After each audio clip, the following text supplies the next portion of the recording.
Hello, everyone. Welcome to this live show. My name is Dorothy Oger, dott, and I am here as a poet, coach, and facilitator for an inspiring conversation titled "Connecting with the Sage Within," because that's what we need currently, is to be able to connect with the sage within. And I am keen to connect the dots through poetry, imagination, and wisdom, and to be a bridge between the personal and the professional, between the rational and the inspirational. So I have invited today three wonderful guests to discuss with me the power of rituals. And I will introduce them to you first, and then we will do something a little bit different to start the conversation. So let me do that. And in the meantime, don't hesitate to say who you are, where you are from. I see there's some comments already. Anita is here. She's saying hello to Daria, hello to Dorothy. So hello, Anita, welcome. Don't hesitate to let us know what your experience is with rituals in organization. And I'm just going to show Ria a little bit better now.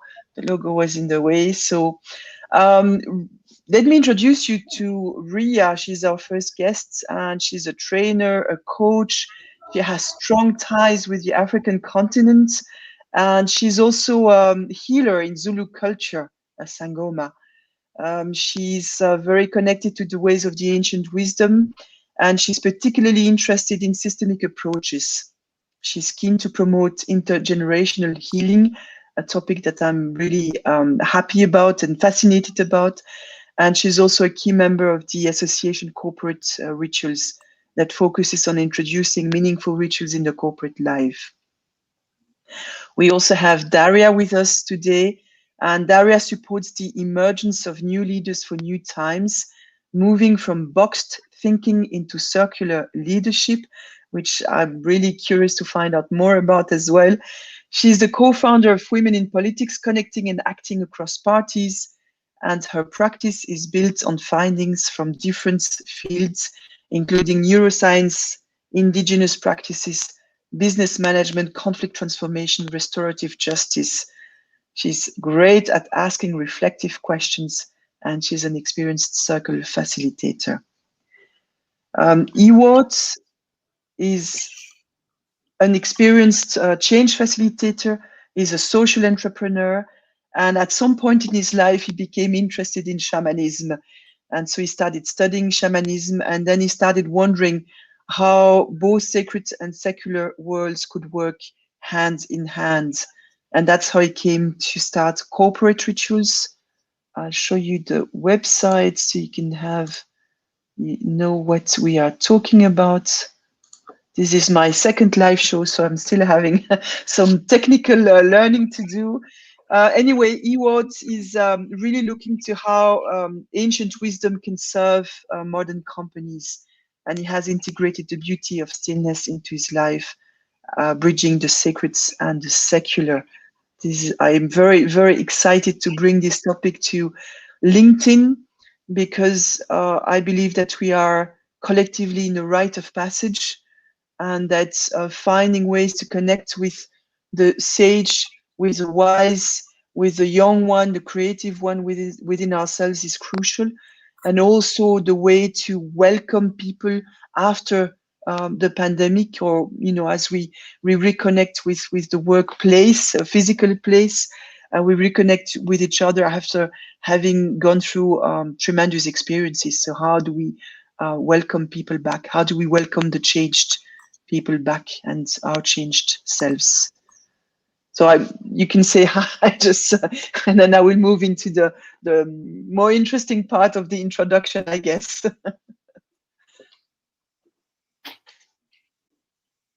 Which is a poem, as you know me. Yes, okay. All right, and I see after the poem we might have something special as well. So the poem is called Welcome, Spirits, Welcome. I call forth the spirits of birth with the power to bring forth and renew. Welcome, spirits of birth. Welcome. Stay with us. May you call us to begin each journey with the innocence of the newborn. I call forth the spirit of the fire with its power of clarity and strength. Welcome, spirit of the fire. Welcome.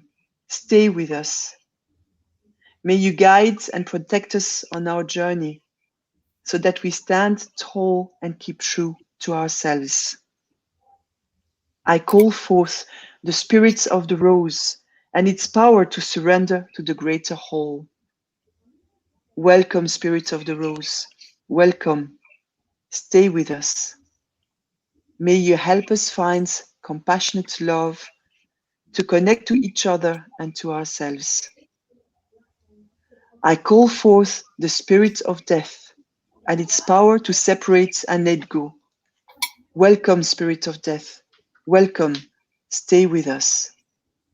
May you help us leave the past behind and transform loss into renewal. I call forth the All One, all that is, was, and ever will ever be the mind, consciousness, will, and intent. Welcome, the All One. Welcome, and please stay with us.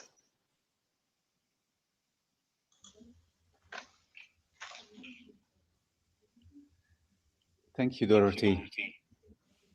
And also welcome to the light. Today is a special day on solstice. So let us invite the sun. And if you can raise your hand above your head and open it very slowly. The moment you open it very slowly, just invite the light of the sun trickling to your head. And you spread it around your face, and you feel the warm glow. You feel the warm glow of the sun. And it's thanks to the sun and its force that everything is growing and shining, that we can eat, that we can live. And invite to fill the light, the space between your body and your hands.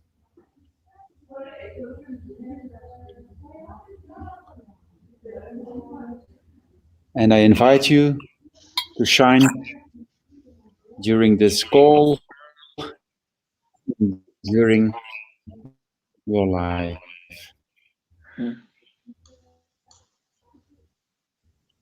Thank you, Ewart. That's beautiful. Welcome, everybody. Welcome. Ewart, why is it so important to welcome and to open such a conversation and to bring that light in, or to bring, or from the poem as well? What is the reason for that? Well, imagine you entering a new space and you see people, then it's good to introduce yourself and say, hello, this is me. If you want to create connection, you start by relating. And relating means you introduce yourself and you welcome everything that is in the room. And there's visible and invisible. So if we open up a ritual space, we start by welcoming and honoring all that is visible and invisible. I liked your introduction, Dorothy. We could also do it with the directions, the 4 wind directions. Today I have done it with the 4 seasons. And this morning when I was standing under a tree, and I do, because this is my morning ritual, I do it each morning. I greet everything that is visible and invisible in the 4 directions, and like that I can connect and I can take it with me during the day. And this is my personal ritual to start the day. Welcome to everything that is.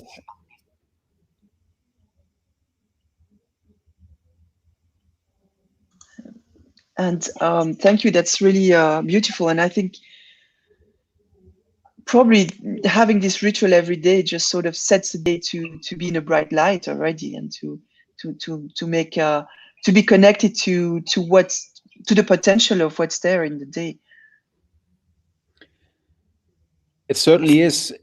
It's connecting me with the bigger whole. And for me, a ritual is connecting me with myself. How am I sitting here, but also with my environment and with the bigger whole. And it's a good start for the day. Actually, Yeah. it helps me to connect with who am I in relation to all that is, to to everybody and everything else. And it also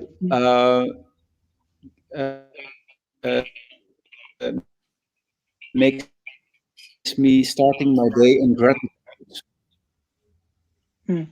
To start your day in Is the gratitude. connection okay? Or It was just iffy just for a second.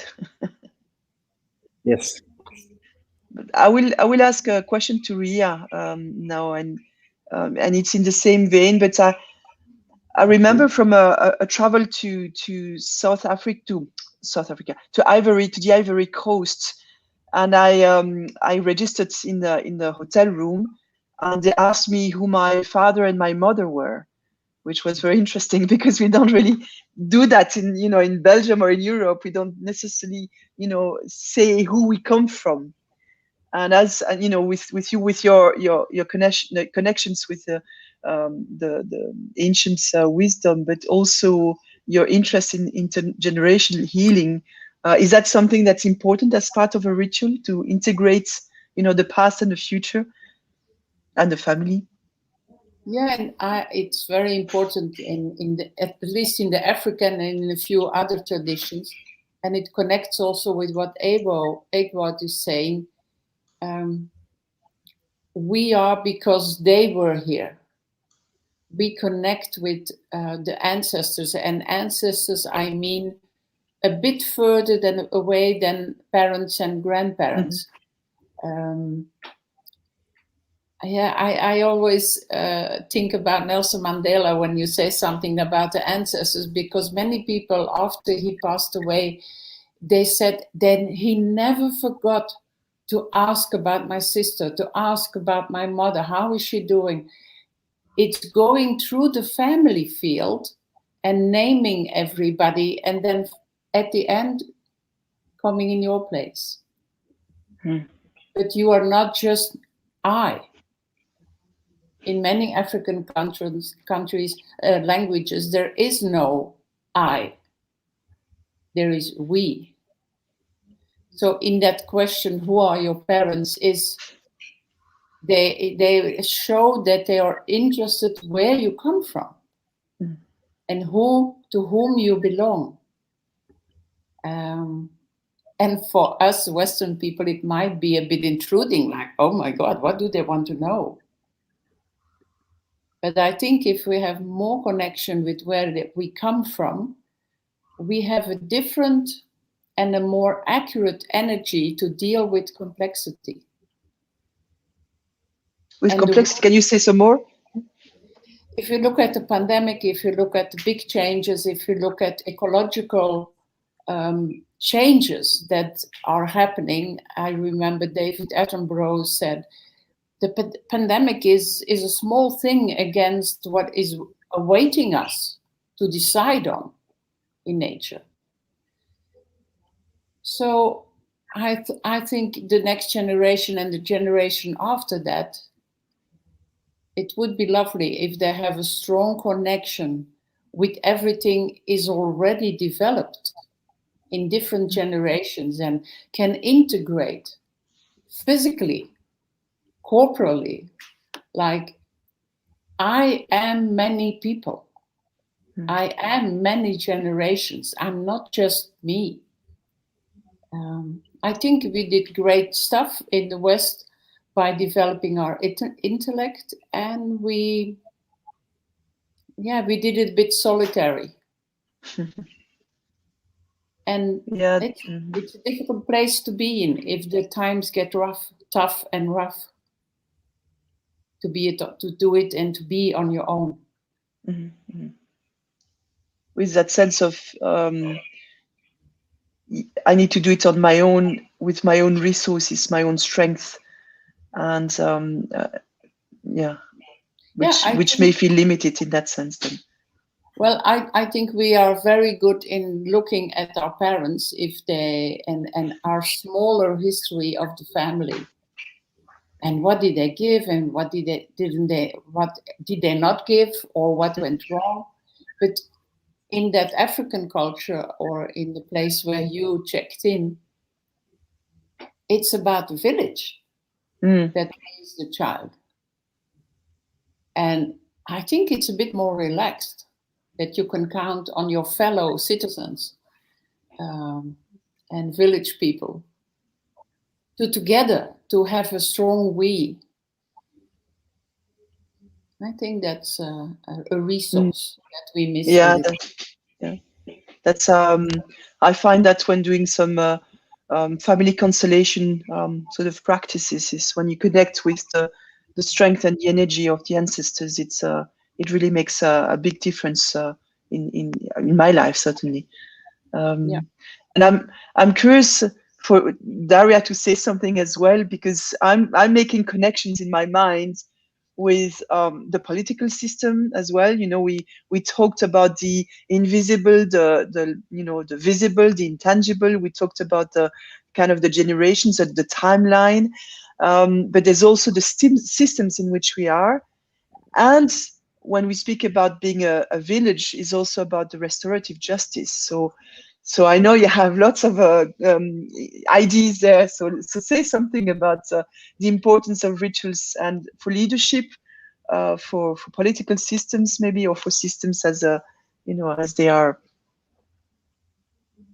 Yes, well, to follow up on Ria, I think she brought up a really important topic, and that is community, and the sense of belonging and this feeling of having, it takes a village, we say, there's this saying. And I think a lot of people here, at least in the Western world, feel that they are missing that. We have really, there's a lot of people who feel very lonely. We have a problem with loneliness. People feel disconnected from each other. People feel even afraid to talk to strangers. We were telling our children, do not talk to strangers. And then we're surprised that they are not building up their networks and finding community and connecting to other people. So I think this is something that we have created a mindset, and it's very much linked to our systems and our cultural ideas of how we live together. And this is where, to me, it links to systems. How do we establish, how do we create an ecosystem in which we fulfill and create a space where all human needs are being met, and everyone can thrive. All life actually can thrive. So this is not only about human beings, this is also about nature, the environment, Mother Earth, everything. And that's something that I'm looking into, I'm working on, and something that an element or a form, a ritual, but also a way of life that I see that we're moving into is from boxes to circles. Yes, say something about that. Yes. Strange. We are in boxes right now, as I see on the screen. We are in boxes, and that's not a coincidence, because if we look around us, in our, wherever you are right now, you probably have a 90-degree angle somewhere very close to you. It's either on the screens or in your house, or, a lot of the things that we've created as human beings, we've surrounded ourselves in boxes. Architecturally, but also we speak of thinking in boxes. We're actually, often stuck in cubicles. For office spaces, we have these cubicles, and in addition, we've created human hierarchies. And what I see happening right now, as we go through this time of transition and profound change, I believe we're moving from a system and a way of life where we've boxed in ourselves into circular ways of living. And the interesting thing is, and a little bit surprising or even crazy if you think about it, if you look into nature, do you see any boxes? There are none. In wild nature, in wildlife, in nature, we have all such a diversity of forms and for shapes, but we do not find boxes or 90-degree angles.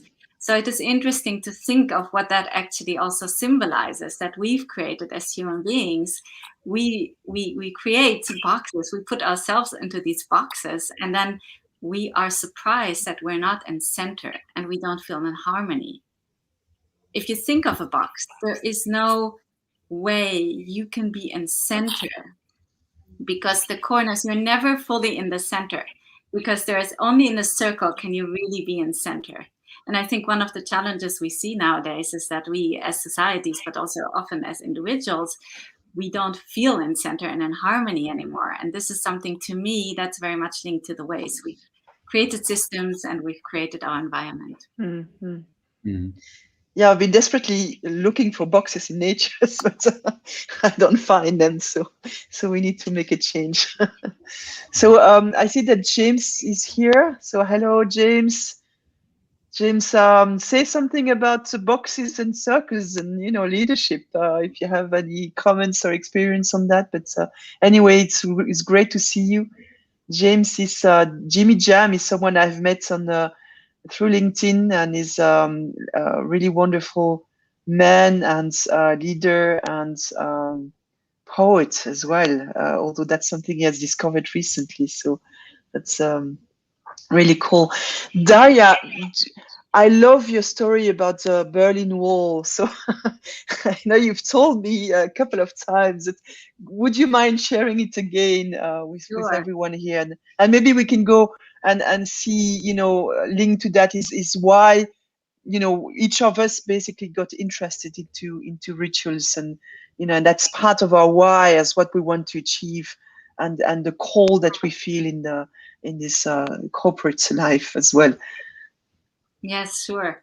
Well, I grew up on an island, and that island was called West Berlin, and it was surrounded by a wall and a death strip with landmines and soldiers with machine guns and dogs, and it was my normal.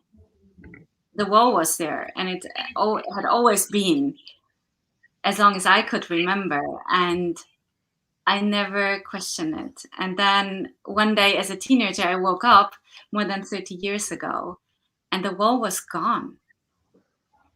And I just remember these people, thousands of people coming over, tens of thousands, coming over to my side of the city, of the divided city. And the energy and the joy and the sense of freedom, unimaginable. It was magic. There was such a sense of deep connectedness, strangers falling into each other's arms. There were tears, laughter.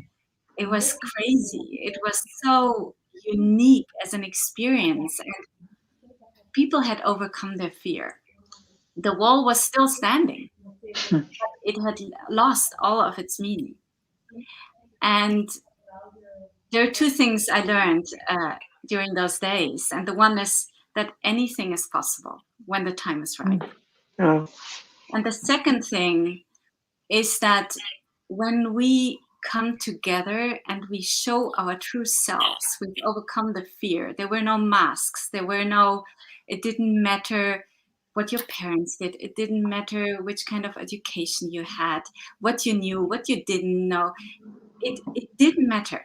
We were just fellow human beings. We were all brothers and sisters. And that sense of energy and joy, I feel, it's not impossible. It is possible. I've seen it. I know it exists. And I believe that this is what we can achieve when we create systems in ways where people feel free to truly show themselves. So this experience actually inspires a lot of my work, and I feel and I believe that this right now we are going through a time of transformation and profound change, which gives us an opportunity to think and recreate or even create new models and new ways of creating societies or even a world in which all life can thrive and where we can truly show ourselves as human beings. Thank you for that. I'm wondering, that experience, is that an experience that connects you with the sage within you? I do think so, yes, because I think I know that I saw human beings who they truly are. We're meant to be like that. We're meant to be feeling the sense of deep interconnectedness, a deep sense of belonging. The air was just filled with, joy. I mean, there was obviously this was a historic moment, but at the same time, it felt so true. It was not something, it was magical, and at the same time it was the truest thing I've seen, how people, masses of people, felt they belonged to each other. And I think that is what we need to remember. I think that we belong to each other, and that's something, a truth I carry with me, and that informs what I do and who I am. Yeah, and that's a really neat way to connect with that kind of wisdom inside of you. And I wanted to ask maybe Ewoud's next, how he, what is his why for rituals, so that's we understand a little bit more about that, and we get to know him a little bit better as well. And then Ria. I was touched by your metaphor, Daria, the boxing and the circles. We have lost connection, and we should stand again in the circle of life. And that is what the ritual can do for us. We can celebrate life again, or we should remind ourselves that we are part of the bigger circle and stop disconnecting ourselves again. And for that, and that's what I liked about your story of Berlin, you can dream your world into being. It was unimaginable that this could happen, and yet people dreamt the dream that Berlin was free and it became free. So we can dream our world into being, and for that, we have to wake up from other dreams, other people's dreams. We have to connect with our own real, true dream. And a ritual can help with that. A ritual can remember us who we are. And for example, there are different types of rituals. There are small rituals, like I told you, and this is my personal ritual each morning. But you can also have a coffee as a ritual. And while you drink your coffee, you can feel, you can taste the ground of the bean. And when you, for example, have a bigger ritual like a funeral, and you hear the bells ringing, knowing that one day those bells also ring for you, and that you're going to return to the bigger circle. It's the circle of life, and connecting again to the web of life, and knowing that all is connected with each other and that we are part of that. This is what a ritual truly does for me. And my personal drive to bring rituals into the corporate world is to remember also people in business that what they do is related to a bigger whole. It's not possible to think that you act on your small island. You can't do something without touching and impacting others. And what if we could incorporate that? Huh? And now maybe with the pandemic, we all worked behind our screens, and we are in a way we are very connected with each other. We have video calls, and yet we should be aware that after this pandemic, when we come together, we should connect also again as a team together. And we all have our own stories during the coronavirus. Some people suffered loss. Some people went through sickness. Some people maybe went through a personal transformation where they were like deciding, this was it, I'm going to do something else in my life. So maybe this huge pandemic can be an invitation to do rituals on the corporate floor to reconnect ourselves with our fellows, our team members, with what can we do with bigger whole, because we can see the pandemic also as an alert and as a signal of you cannot cut the forest and not expecting that a virus is not coming back from it. Everything is connected, and this is also the mirror. So in different layers we should celebrate life again and the web of life, and this is my personal drive. And that's why Wow. years ago I reached out to other people, because I work as a coach consultant. I'm a social entrepreneur, and as a social entrepreneur, I have an idealistic view. I want to cope with social challenges, and this is something yet I want to do. I want to make a bridge between sacred and secular, and it's new, and it's out of my comfort zone, and in the beginning it was even in my panic zone. And not doing that on my own to find out how can rituals, how can ancient wisdoms be implemented in a corporate world, which is kind of not always so welcoming for things that out of the box. Again, that box. And that's why I started with an organization, Corporate Rituals, so that we could help each other. And in that way, I met Ria, and I was very glad as an elder that she joined our organization, and that she could bring in also from a total different perspective, wisdom, and help me to show up. Because in these times, we are all asked to show up. And my way of showing up is not only by being a social entrepreneur, but also bringing my connection with rituals in that corporate world. It's also out of my comfort zone. And this is how we're going to wake up out of the dream and dream our new world into being. So, Ria, thank you for helping me a few years ago. Yet we are here. Yeah. And it's about, because when we had this conversation about doing this this live, you also said, well, we all said basically it's part of us showing up as well, and it's part of us maybe coming out with maybe that's a really desire that we want to bring something of the sacred into the secular, to use your words. So that's why I'm also very grateful that you accepted the invitation, and that you are showing up as you are, and with all of what you have. And James is also, he just said he believes creativity drives independence. An amazing story. Thank you, Daria. So that was a few seconds ago. Thank you, James. So Ria, what's your story?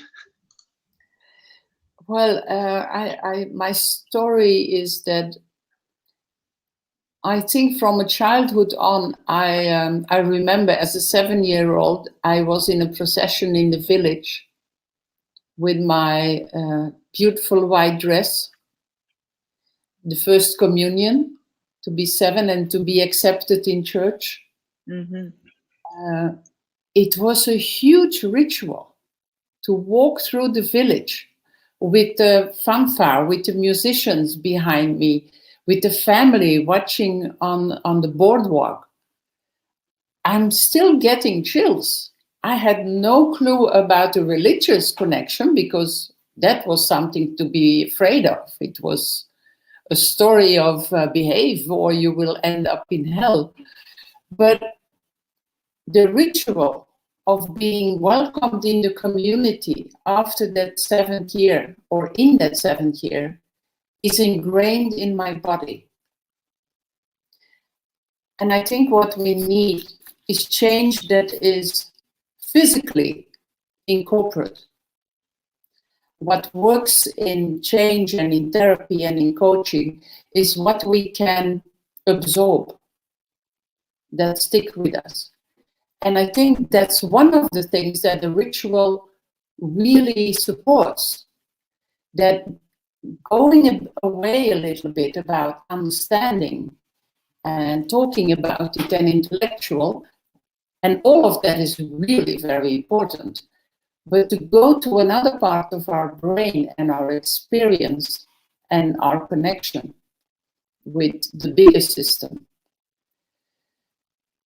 So the rituals are, for me, something that had induced a little bit of fear. It was like, oh my God, what is it? And it was made stronger by how people reacted to it. When I was, I had a 3-year training in aura reading, and I didn't tell a soul. Because in my community, it was like, well, she's going weird. She's really going weird. Because there's a little bit of distortion in the Wi-Fi. I will just repeat what you just said, that you had a 3-year training in aura reading, and that you didn't tell anyone, and that's you felt that in that way I felt excluded, or I was not safe enough to talk about it because it was looked down on it. Yeah. And I think in the Western world we have done a lot of that, looking down on what we didn't understand, what we didn't know, what we were afraid of, what. And I think in that showing up, it's time to listen. We've done a lot of it. And I think we've done a lot of. It's time to listen. We've done a lot of putting things in boxes. Yes. It's time to open the doors and the windows, and maybe even break down the walls and start to step out and reconnect and listen. And absolutely, I think it's also the case with poetry. There's this way that we learn about poetry, or that we talk about poetry, that feels very awkward at some point, where we feel, okay, I'd rather not say that I'm writing poems because everybody is going to look at me in a very strange way.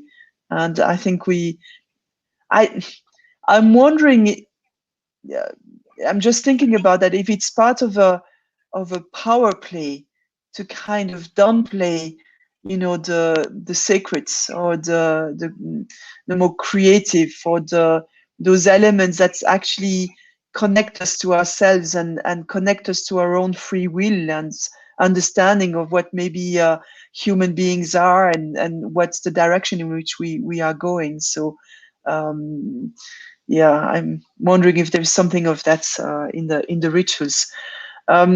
For me, a ritual, for instance, I think I've always been connected with the meaning, the symbolic meaning of things, and that's also part of the poetry, is metaphors and symbols. I've always had created an interest in me, and every time I would read about ceremonies or rituals, and I was very fond of stories that would tell me about other cultures and how they were doing, how they were connecting and relating with each other. And that's where it comes from for me, is the understanding that, like Ewart was saying, a cup of coffee can be a ritual, but I think it needs an element of symbolism or meaning, or kind of a particular attention you put to it, that you need to be in presence with it, maybe, for it to become a ritual. Can I say something about that, Dorothy? Yes, please. A ritual for me is really working well if it supports us to take our proper place in the bigger picture. I think we have taken too much space. We have grown as human beings out of proportions. And if it helps us to feel and acknowledge all that we are, but nothing more, it's a kind of humbling and strengthening experience. But we need to shrink in relationship to all the other elements of this beautiful earth. Yeah. That's something I thank you for that. It's very beautifully expressed and resonates with me quite a lot. I find that that's yeah, I guess you're right. That's where that's where everything goes wrong. Basically, is when you either you take a too small a space or too big a space, and then I speak as an individual, but as a civilization or as a species, or I don't know how to call us. We've taken too much space, thinking that we could reign over everything else, but finding the just place with that in the timeline, in this geographic space, but also in the kind of actions or thinking or that we do is really important. And that's where as well, I think welcoming and gratitude is important, because then we acknowledge that we are but a small part of something much bigger. I find that very inspiring. Thank you, Ria. Daria, would you like to add something to that? Yeah, I'd love to come in, because thank you, Ria. It's one of the things that I feel is indeed so important, and I hadn't found these beautiful words, because I believe in the work I'm doing, you know, what kind of leaders do we need for these new times? And I believe for the paradigm shift, you know, from boxes to circular ways, and stepping, as Ewart also said, stepping back and reconnecting with the circle of life, we need to have 3 principles. And one of them is to remember, and they're all about remembering. And if you think about the word remembering, it is remembering, becoming members again, you know, creating that kind of sense of community and connection. And I believe one of them is remembering that we are part of nature.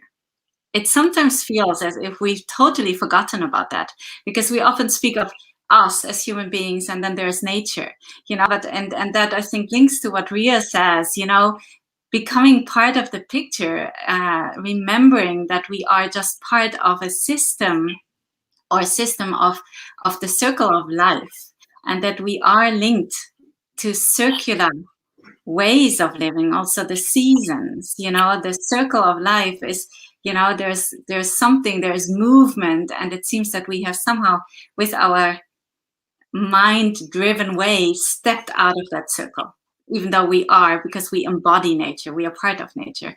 The second one that really is something we need to remember, I believe, is that we belong to each other. And that is my experience and my, you know, my insight, my lesson, big lesson from the experience of being there, witnessing the fall of the Berlin Wall.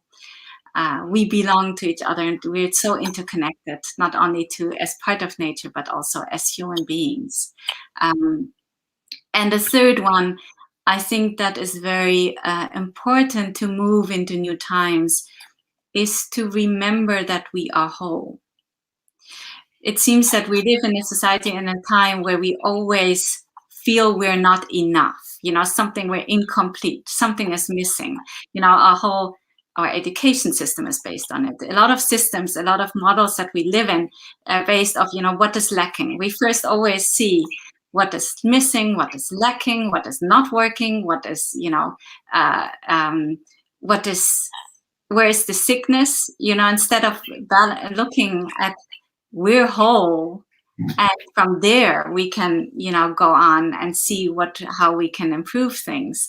So these 3 rememberings are, I believe, what is really important in order to move into new times. And those are the things that new leaders need to embrace and embody. And the body is really important here. Yes. Thank you. It's one of my teacher always gives this this African proverb is as long as it's not in the muscle, it remains a rumor. You know, and it's really about putting it really into the body and doing something with it and being with it as well, but not just an intellectual thought. So my question now is in terms of, you know, we mentioned coffee as a possibility of a ritual, connecting with nature, connecting with light. We mentioned about taking the just place. What are is it possible for me to create my own ritual, or to create a ritual with my team to sort of welcome them, or to find a way to be welcomed after change, after transformation? What would be the way to go about, you know, creating your own ritual, or maybe finding rituals that exist, I don't know, to help us on the way? Whoever wants to take that one.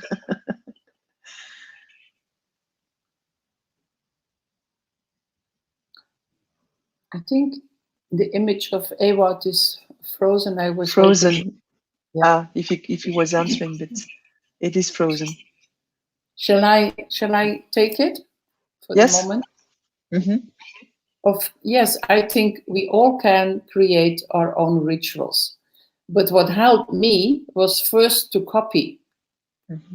Like all things that we learn, we need to be allowed to copy first, and to look up and to steal with our eyes and with our senses what is speaking to us. Like music or poetry can be beautiful rituals. So I think what for me is the backbone of a ritual is that it connects, and when people leave or when you finish it, the dignity has increased. And that goes beyond color,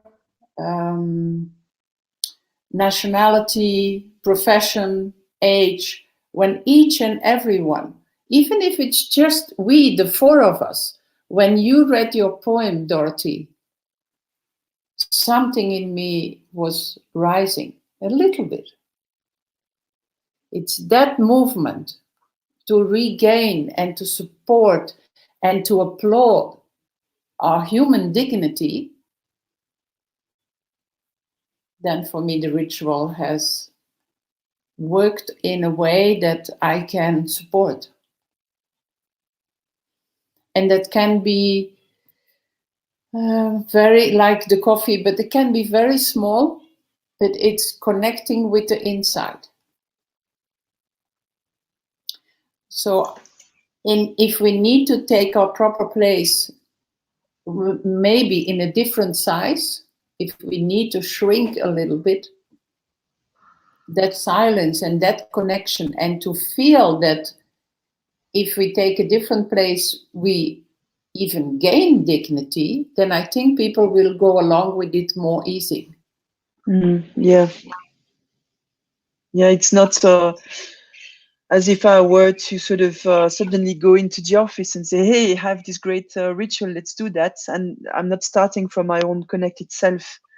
And you know, and paying attention to safeguard my dignity and my just place, but also the dignity of the group if I'm involving others in that.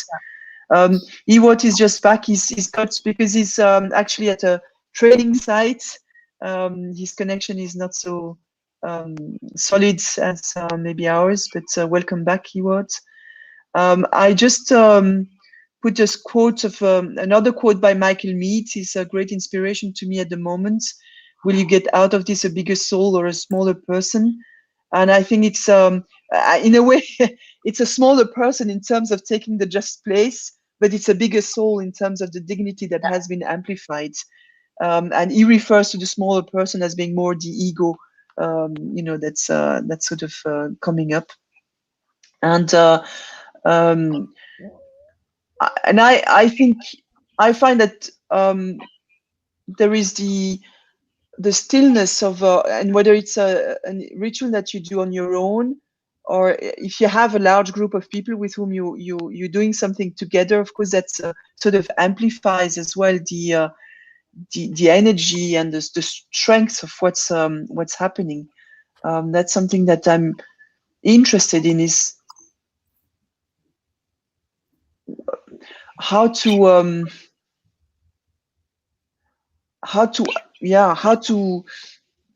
make sure there is dignity there. What's the what is the criteria of dignity? Daria, I know you have some answers to that, I'm sure. And I don't know if Ewart he can speak, but he will. Yeah, he can. So Daria first, maybe.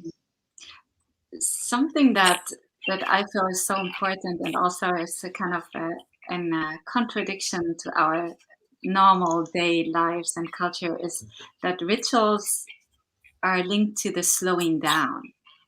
You know, there's no haste or stress. Now you cannot, like, the way I work with circles is really of creating a moment, you know, as you know, turning inwards, but also turning outwards. It's also about connection with something bigger, with the, you know, the soul, the dignity that is bigger than we are. And I cannot do it, and I don't want to do it if people are stressed and they have to leave in 10 minutes and they come in being rushed. I think the haste is something that takes away from these moments of, you know, of connecting with something larger, the soulful part, the spirit, the divine, whatever we call it. It cannot be done in haste, I believe. So that is something that comes to mind. Thank you. And I would like to add on that actually you leave the linear time. When you go in the ritual, you enter another space, a sacred space. You leave the world of the little things. And for that, maybe it's also good that it's not about what you do, it's about the intention that you set. And when you have a ritual, people sometimes think in an organization, oh, let's have a ritual and then the things will be fixed. This is not going to work. What is the intention behind? Do you really want to transform something? And then you can confirm it with the ritual when you invite everybody to relate with each other in the ritual. Then everybody should be ready to step into the ritual as well. So it's about leaving time, it's about intention, but it's also about wanting to participate. If you have a ritual with your team or with the group, and one of the participants is not a participant but an observator, it will not work. Because you need in a ritual the experience. The experience is the gateway to the other dimensions. And if you don't feel it because you only want to observe, it's not going to work, because it's not a ritual. Then it's an act that you're playing. Yeah. I think that's very, very important. I find that as soon as you have one person who is not participating or having that meta of that analytical point of view, then it becomes very strange, very awkward, because there's, you know, there's maybe these people standing in a circle, or they're chanting, or they're saying something, or they're doing something, and that seems very curious. And for me, it's also, I think I'm wondering, there's also a repetition aspect to it.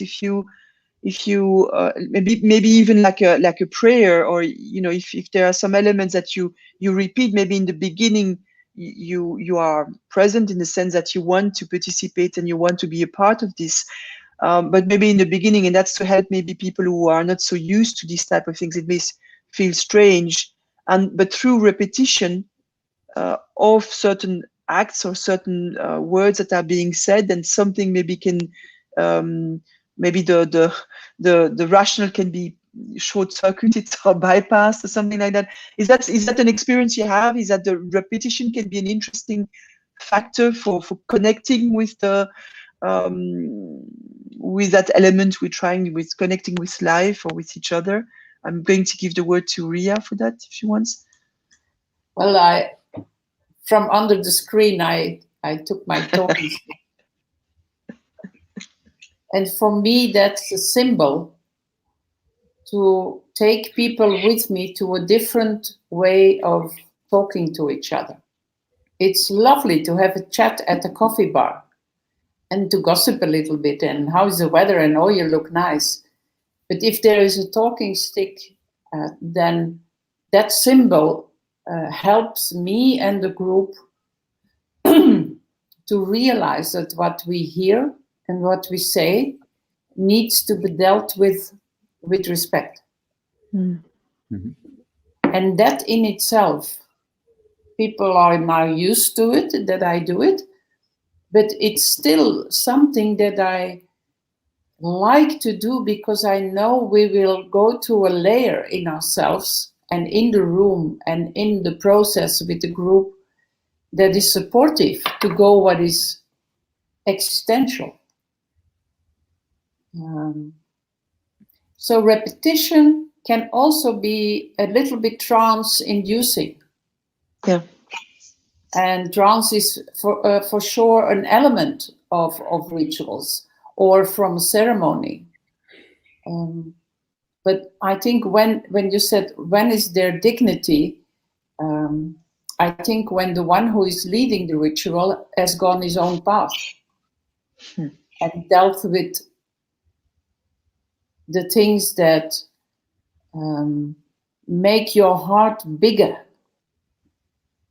One of my trainers said years ago, you have to stretch your heart so that everything can go in it.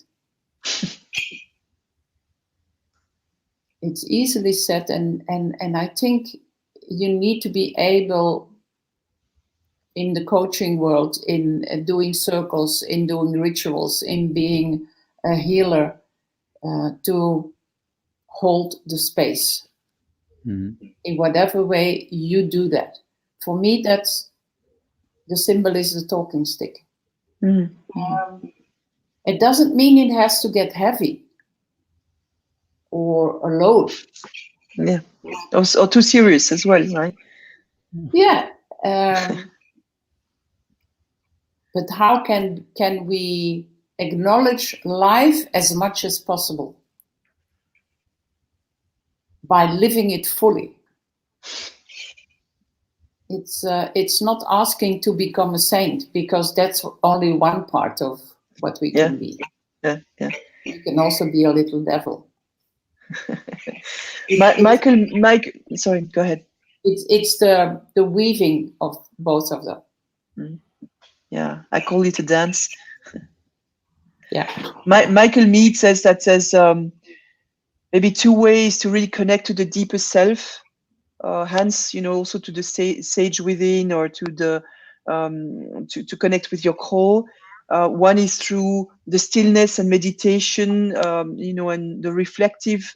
And another one is through living life fully, and it's through the creativity, connecting to the expression of yourself.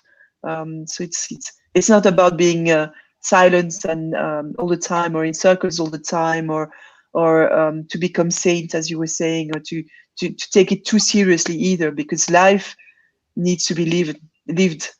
And that's the key thing, is you connect to life through living it as well, not simply or not only when you're also connecting with a ritual or with an intention of connecting. So I see there's a great Manuel. Hi, Manuel. Manuel is a friend who will be participating in a upcoming live, if not more, like Daria. So he said, great topic. This quiet thinking is the enemy, and it's everywhere. Hearing you can't stop think about our dear internet, who was born as a protocol to freely connect documents, information across the world, a hypertext link. I think you can guess what sort of interest he has.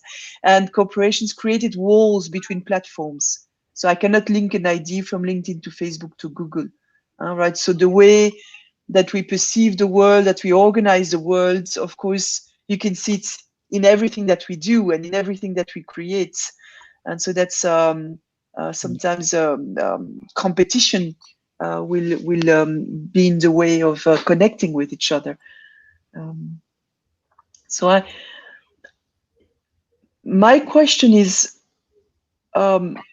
what would be one small step? Because I know we're getting more or less towards the end of the show, but what would be one small step that everyone could take, who hasn't gone through the path and is not a facilitator and doesn't have the expertise and the knowledge to sort of start somewhere? You need to start somewhere. Or what could remind them of doing something or being something or having that intention to connect? Thank you, Laura. Laura is my great friend. So she said, I'll keep that sentence. You have to stretch your heart. It's indeed a really nice sentence. At least 1 millimeter more. And if I do it 1 millimeter more, what happens?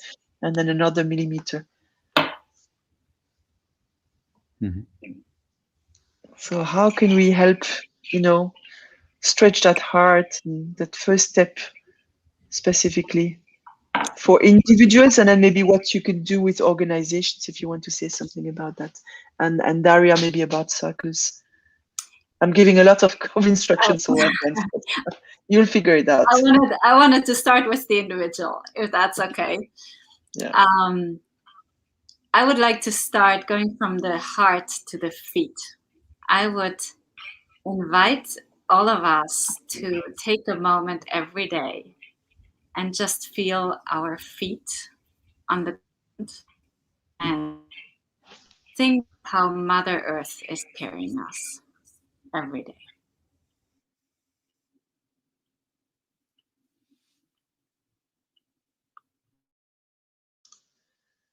Yeah, thank you.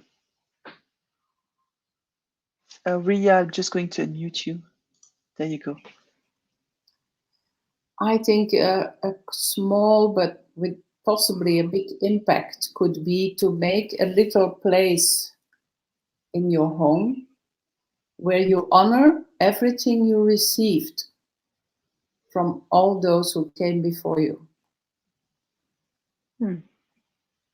Nice. Just enjoy looking at it. That's already, I have a sense of something settling in as I'm thinking of that thought of, yeah, thank you. Many lives were lived for us to be here.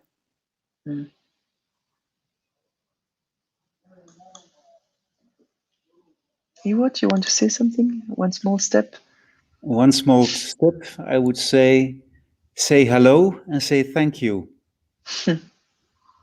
And saying thank you for me is being aware that, for example, when you begin your morning and you have your breakfast, that it's a miracle that we have this day in this body. And saying each morning I say thank you for this one day in this body. And then I experience the miracle of having coffee in my mouth, and that it strengthens me and it wakes me up. And saying thank you for having this house. And thank you for having two lovely children in my life when they come down and are too late for school. But when I'm thankful, I see the joy in they leaving to school, and I say thank you. And it makes me see the little miracles of each day. And it's making me grounding. So I am grounded, and then I can stand a lot of turbulence because I know I have everything to be grateful for. And saying hello for me, it's more like saying hello to the things that you say hello to people. Hello, good morning. Have you slept well? Eh? This is a good one. But also, thanks to Corona, I started walking in nature. And one of the apps I downloaded was the birds. And now I say, oh, this is an extra. I don't know the word in English. But and then I say, hello, bird. And then I put some things on my terrace, so to invite birds, and I say hello birds, and I say, and now I have also an app to know more about the trees. I say hello tree, and that makes me feel connected. So saying hello and saying thank you. Thank you for that. It's tells me as well about when you go and you welcome and you know a little bit more, so a little bit of knowledge about the other person, or like I don't remember who it was now who said that, but it's, if I know your story, I cannot hate you. So it's also about, if I know a little bit about which bird it is and maybe what the habits of the birds are, then I can welcome you a little bit better, and then maybe I can learn from you. But that's another step. For now, I'm just happy that you're here, right? And the relation starts. Each relation starts. We all met our partners by saying hello. That's how we get related to each other. Usually, that's how it starts. Yeah. That's usually. Then you find out a little bit more, and then, Yeah. all right. Just for the first step. Yeah. My first step would be an obvious one, I guess, would be to find a poem, a part of a poem, or a quote, maybe by Rumi or whoever who's inspiring you, and then to sort of have that as a go-to, and something you read every morning, or you read before you go to bed, and or maybe you learn it by heart, but it's something that reminds you of who you are and how you are connected. And there are some really beautiful poems to find. You don't have to use mine necessarily. It's beautiful quotes everywhere. The poetry and creativity is a really one way of connecting um, with the deeper self, with the universe, with nature, with the environment. So I have James here saying great conversations. Thank you, James. Thank you for sticking with us and for listening. I'm kind of going towards the end of this conversation. So I have one poem to share to close, and Daria has a question, and Ria has something to finish off, to finish us off in beauty and with dignity. But before we do that, does any one of you have a question, or is there something that I didn't ask, or that you want to say, to share? Now is your chance, I guess. All right, everything's cool. So let me share this other poem I have, and I'll put myself in big. Not used to this.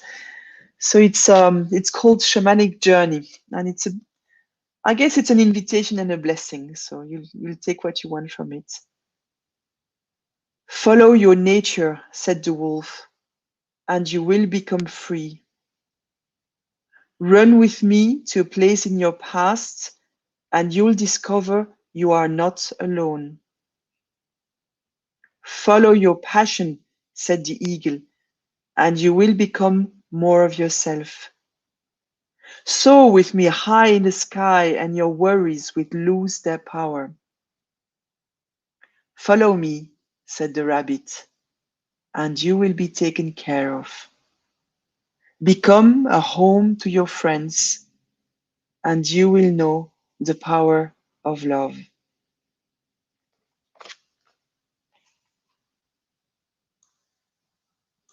And I'm saying hi to Anne at the same time.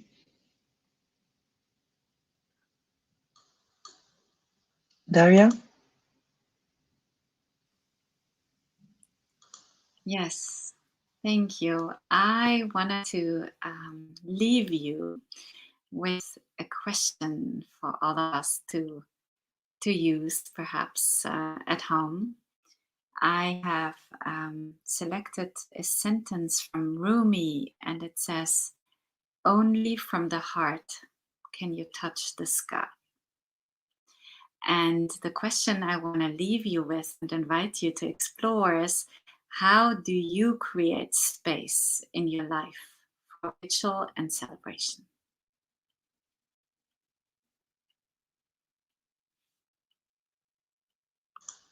Thank you. I'll keep that. That's a very good quote. Thank you. Question. Now I'm going to pass the word to Ria.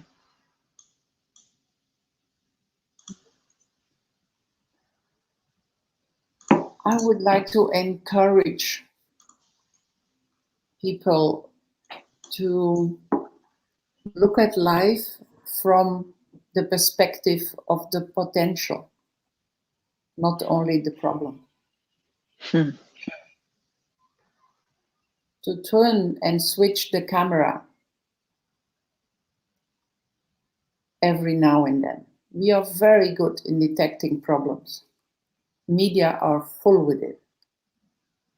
But what happens when we look at what is still there available?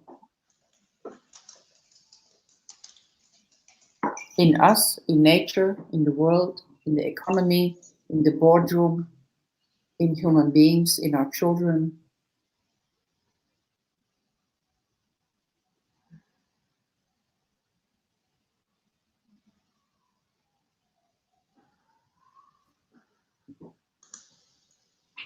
Thank you, Ria. That got me still. Oh, we have lots of food for thought now. I don't know what to say. So, yeah, let's just, I guess, thank you, everyone. Thank you, Daria, Ria, Ewald, for being there.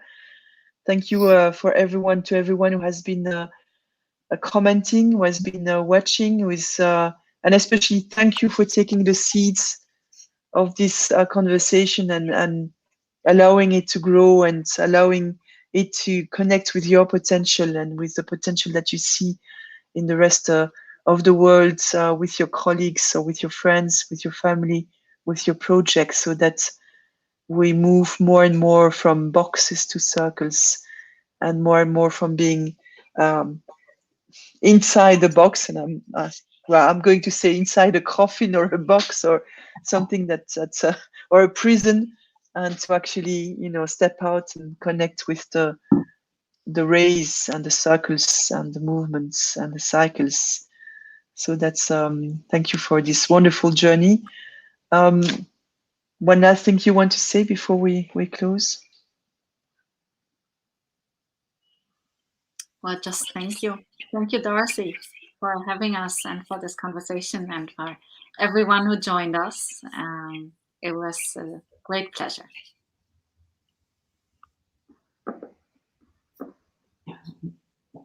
I'm still wondering about the wonders of technology. Thank you. I'm doing Isn't it it, but amazing? I'm not understanding it. It's wonderful. So Anne is saying it's very inspiring. When is the next time? Stay tuned. There will be next times. They're coming up. We have some ideas. We haven't got the dates yet, but we plan to do some more of this. So you will be notified when they're happening. And thank you for being there.